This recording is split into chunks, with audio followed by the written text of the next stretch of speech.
Star plus के लोकप्रिय serial झनक में उस रात का माहौल बाहर से जितना रोशन और भव्य दिख रहा था, अंदर उतना ही डर और साजिश से भरा हुआ था। मंत्री जी के बंगले में जश्न की तैयारियां जोरों पर थीं। चारों ओर लाइटें चमक रही थीं, मेहमानों की आवाजाही लगी हुई थी और हर कोई मंत्री जी की कामयाबी की तारीफ कर रहा था। संगीत की मधुर धुनों के बीच ठहाकों की गूंज सुनाई दे रही थी, लेकिन इस चकाचौंध के बीच एक चेहरा ऐसा भी था जिसकी मुस्कान के पीछे गहरी साजिश छिपी हुई थी। वह चेहरा था अंकुश का, मंत्री जी का सबसे भरोसेमंद साथी, उनका दायां हाथ, वही इंसान जिस पर मंत्री जी अपनी जान से भी ज्यादा विश्वास करते थे। हॉल के बीचों बीच मंत्री जी माइक थामे खड़े थे। उनकी आवाज में गर्व और अपनापन साफ झलक रहा था। उन्होंने अंकुश के कंधे पर हाथ रखते हुए भरी महफिल में कहा कि अगर आज वे इस मुकाम पर हैं तो उसका सबसे बड़ा श्रेय अंकुश को जाता है। उन्होंने यह भी ऐलान किया कि दुनिया चाहे कुछ भी कहे, लेकिन अंकुश की वफादारी पर उन्हें आंख मूंद कर भरोसा है। तालियों की गड़गड़ाहट से पूरा हॉल गूंज उठा। अंकुश ने विनम्रता से सिर झुकाया और चेहरे पर सादगी का मुखौटा ओढ़ लिया, मानो वह सच में वफादारी की जीती जागती मिसाल हो। लेकिन हॉल के एक कोने में खड़ी झनक की मुट्ठियां भिंची हुई थीं। उसकी आंखों में आग थी और चेहरे पर एक अडिग निश्चय। वह जानती थी कि इस चमकदमक के पीछे एक खतरनाक झूठ छिपा है। जिसे मंत्री जी अपना सबसे बड़ा हितैषी मान रहे हैं, वही उनकी मौत की साजिश रच रहा है। जिस अदृश्य दुश्मन पाराशर को मंत्री जी महीनों से ढूंढ रहे थे, वह कोई और नहीं बल्कि उनके पास खड़ा अंकुश ही था। झनक जानती थी कि आज की रात सच का पर्दाफाश होने वाला है। जैसे ही मंत्री जी ने अपना भाषण खत्म किया और अंकुश को गले लगाया, तभी हॉल के मुख्य द्वार से एक तेज और कड़क आवाज गूंजी। रुकिए मंत्री जी! पूरे हॉल में सन्नाटा छा गया। यह आवाज झनक की थी। सबकी नजरें उसकी ओर मुड़ गईं। उसके चेहरे पर डर नहीं बल्कि एक योद्धा का आत्मविश्वास था। अनिरुद्ध, जो अब तक चुपचाप सब देख रहा था, झनक के इस रूप को देखकर चौंक गया। मंत्री जी ने हैरानी से पूछा कि वह बीच में क्यों बोल रही है।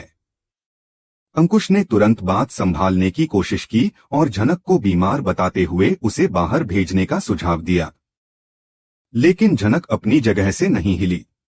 वह धीरे धीरे मंच की ओर बढ़ी और सीधे मंत्री जी की आंखों में देखकर बोली कि अगर वह आज चुप रही तो उनकी जान खतरे में पड़ जाएगी। उसने साफ कहा कि जिसे मंत्री जी सबसे वफादार मान रहे हैं, वही उनका सबसे बड़ा गुनहगार है। हॉल में फुसफुसाहट फैल गई। झनक ने पाराशर का नाम लिया तो मंत्री जी चौंक गए। उन्होंने सबको शांत रहने का इशारा किया और झनक से सबूत मांगा। झनक ने अपनी जेब से पेन ड्राइव और कुछ कागजात निकाले।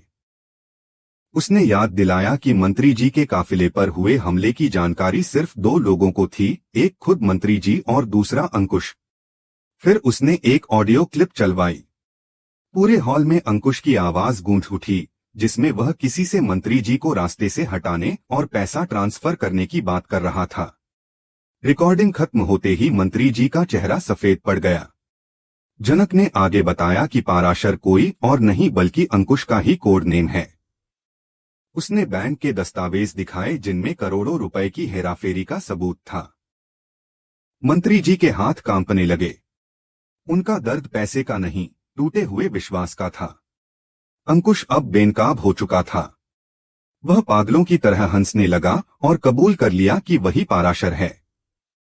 उसने अपनी जिंदगी की भड़ास निकालते हुए बताया कि कैसे उसने हमेशा पर्दे के पीछे रहकर काम किया और श्रेय मंत्री जी लेते रहे।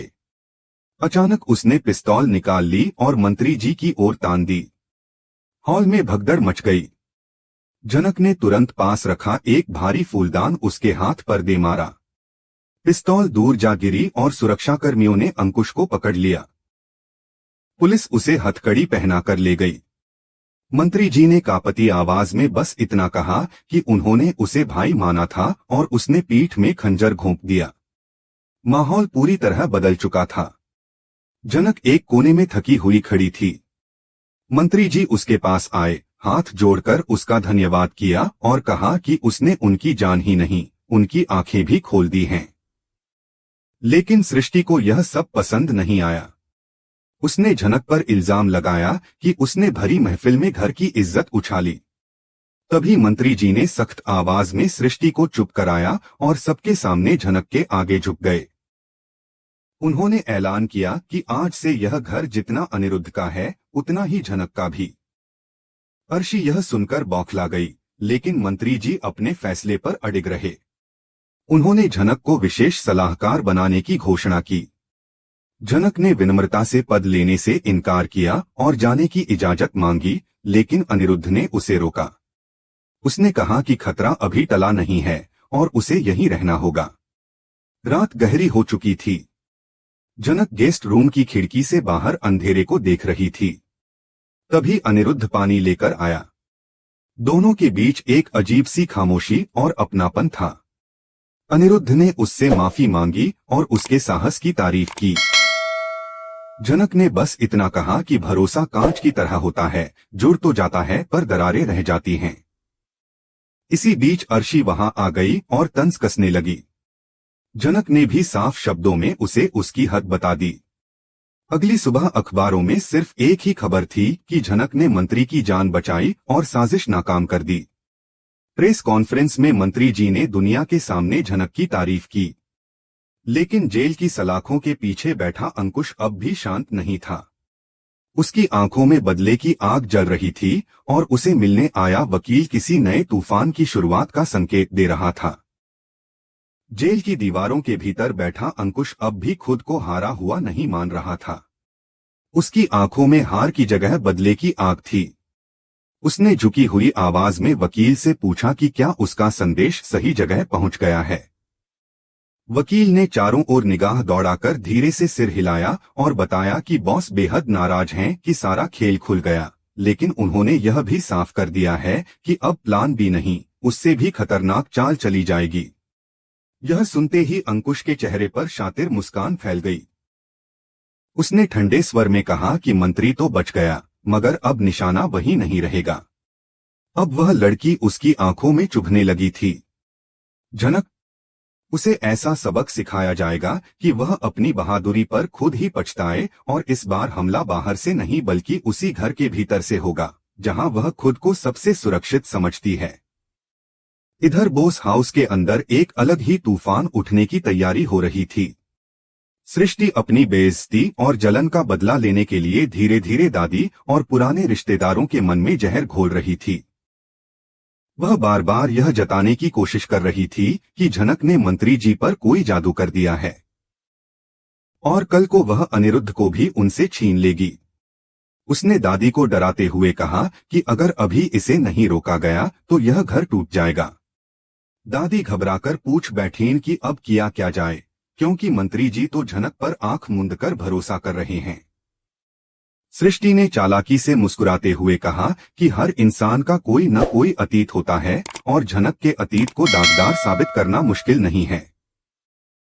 बस उसके पिता के नाम को किसी पुराने दुश्मन से जोड़ दिया जाए और यह कहानी फैला दी जाए कि वह बदला लेने आई है, तो मंत्री जी की नजरों में उसका सारा सम्मान मिट्टी में मिल जाएगा। इन सब साजिशों से अनजान झनक मंत्री जी के ऑफिस में बैठी घोटालों की फाइलें सुलझा रही थी। मंत्री जी ने उस पर पूरा भरोसा करते हुए उसे अंकुश के पुराने मामलों को ठीक करने की जिम्मेदारी सौंप दी थी। तभी उसकी नजर दराज में दबी एक पुरानी तस्वीर पर पड़ी। तस्वीर में युवा मंत्री जी के साथ एक मुस्कुराती हुई महिला थी और वह महिला उसकी मां उर्वशी थी। झनक के हाथ कांप गए। तस्वीर के पीछे लिखा था, मेरी अधूरी मोहब्बत उर्वशी। उसके दिल की धड़कन तेज हो गई। क्या मंत्री जी उसकी मां को जानते थे? और अगर जानते थे तो क्या वही उसके पिता हो सकते हैं? तभी मंत्री जी कमरे में दाखिल हुए। झनक ने घबराकर तस्वीर छिपाने की कोशिश की, लेकिन उनकी नजर पड़ चुकी थी। तस्वीर देखते ही उनका चेहरा पीला पड़ गया। उन्होंने कांपती आवाज में पूछा कि यह तस्वीर उसे कहाँ मिली। झनक ने बस इतना कहा कि दराज में थी। उस पल दोनों अतीत की यादों में डूब गए, लेकिन इससे पहले कोई बात आगे बढ़ती, हालात अचानक बदल गए। कुछ ही घंटों बाद झनक खुद हवालात की ठंडी जमीन पर बैठी थी। जिस लड़की को सुबह तक लोग वीरांगना कह रहे थे, वही अब एक आरोपी की तरह सलाखों के पीछे थी। उसे न जेल का डर था, न बदनामी की परवाह, बल्कि उसके दिमाग में बस वही तस्वीर घूम रही थी। उसकी माँ और मंत्री जी, क्या सच में वही उसके पिता हैं? अगर हाँ, तो उन्होंने कभी उसे अपनाया क्यों नहीं? और अगर नहीं, तो उस तस्वीर का मतलब क्या था? तभी सलाखों पर डंडा बजा और उसे बताया गया कि कोई मिलने आया है। उसने सोचा अनिरुद्ध होगा, मगर सामने मंत्री जी खड़े थे। उन्होंने उसे भरोसा दिलाया कि यह सब अंकुश की चाल है और वह उसे हर हाल में बाहर निकालेंगे। उधर बोस हाउस में अनिरुद्ध पागलों की तरह फोन पर चिल्ला रहा था। वह बड़े वकीलों से बेल की गुहार लगा रहा था और कह रहा था कि यह पैसा प्लांट किया गया है। अर्शी ने हमेशा की तरह ताना मारा कि शायद झनक ही दोषी है, मगर इस बार अनिरुद्ध का सब्र टूट गया। उसने अर्शी को खरी-खरी सुनाई और ठान लिया कि वह खुद सच्चाई ढूंढेगा। वह सीधे बैंक पहुंचा, साइबर सेल और मैनेजर को बुलवाया और उस ट्रांजैक्शन का वक्त निकलवाया। जब पता चला कि पैसे उसी समय ट्रांसफर हुए थे जब झनक स्टेज पर मंत्री जी के साथ खड़ी थी, तो उसे यकीन हो गया कि यह साजिश है।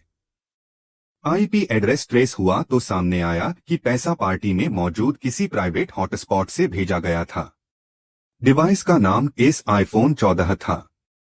अनिरुद्ध समझ गया कि खेल घर के भीतर से खेला गया है। कोर्ट में सरकारी वकील ने झनक को दोषी साबित करने की पूरी कोशिश की, मगर आखिरी वक्त पर अनिरुद्ध सबूत लेकर पहुंच गया। वीडियो फुटेज और बैंक रिपोर्ट देखकर जज ने तुरंत झनक को जमानत दे दी और असली आरोपी की जांच का आदेश दिया। झनक की आंखों से राहत के आंसू बह निकले। मंत्री जी उसे अपने साथ घर ले आए और वहीं बंद कमरे में अतीत का सच खोलने का फैसला किया। उन्होंने बताया कि उर्वशी उनकी जिंदगी का वह हिस्सा थी जिसे वह कभी भुला नहीं पाए और उन्हें शक है कि झनक ही उनकी बेटी हो सकती है। डीएनए टेस्ट की बात सुनकर झनक स्तब्ध रह गई। कुछ दिन अजीब सी खामोशी में बीते। मंत्री जी झनक पर बिना कहे ही स्नेह लुटाने लगे, जिसे देखकर अर्शी और सृष्टि दोनों अंदर ही अंदर जल रही थीं। जेल में बैठे अंकुश को जब खबर मिली कि झनक बच गई है और पहला दांव फेल हो चुका है, तो उसने आखिरी चाल चलने का फैसला कर लिया। 2 दिन बाद झनक अकेली कार लेकर पुराने ऑफिस जा रही थी। रास्ता सुनसान था और अचानक एक काला ट्रक उसका पीछा करने लगा। उसने स्पीड बढ़ाई, लेकिन ट्रक भी तेजी से पास आता गया। नेटवर्क गायब था और मदद की कोई उम्मीद नहीं थी। अचानक पीछे से जोरदार टक्कर लगी। कार डगमगाई और दूसरी टक्कर में सड़क से उतरकर खाई की ओर बढ़ने लगी। ब्रेक फेल हो चुके थे। कार आधी हवा में लटक गई। झनक अंदर फंसी कांप रही थी। इसी वक्त अनिरुद्ध वहां पहुंच गया। उसने कार को मौत के मुहाने पर झूलते देखा तो उसकी सांस अटक गई। झनक ने उसे पास न आने की गुहार लगाई, लेकिन अनिरुद्ध ने धीरे धीरे हाथ बढ़ाया। कार और नीचे खिसक रही थी। झनक ने उसका हाथ पकड़ा और अनिरुद्ध ने पूरी ताकत लगाकर उसे बाहर खींच लिया। दोनों जमीन पर गिरे ही थे कि कार खाई में गिरकर आग के गोले में बदल गई। धुएं और लपटों के बीच अनिरुद्ध ने झनक को कसकर गले लगा लिया। दोनों जिंदा थे, मगर उन्हें नहीं पता था कि यह हादसा सिर्फ एक शुरुआत थी, असली तूफान अभी बाकी था।